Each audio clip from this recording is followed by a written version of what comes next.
How to create an SMM panel in WordPress. Hello everybody, welcome back to the channel. In this video today, I'll guide you through the steps on how you can create an SMM panel in WordPress. Well, the process itself is pretty simple and pretty easy, so let me go through. First things first, you want to head over to wordpress.com on your web browser, and there you want to log into your account and you want to be on the dashboard of your account. Now here, as you can see, I had just created a free trial account here, but it has ended, but I'll just be guiding you through. Here now, simply tap on the hamburger icon here at the left hand side and a pop-up will appear, and from the pop-up list you want to select the plugins option.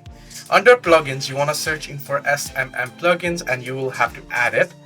Once you have added it, you'll be able to go ahead and use the option. Once you tap on it, you'll find the option right over here that says SMM. You can go ahead and tap on it and get into it. So basically, to create an SMM panel in WordPress in 2025, you'll primarily use the SMM API plugin, which allows you to integrate with SMM service providers and offer social media marketing services like followers, likes, and views through your WordPress website. This is how you can create SMM panel in WordPress. If you want a detailed video on it, make sure to comment down below so I can show it to you in details step by step.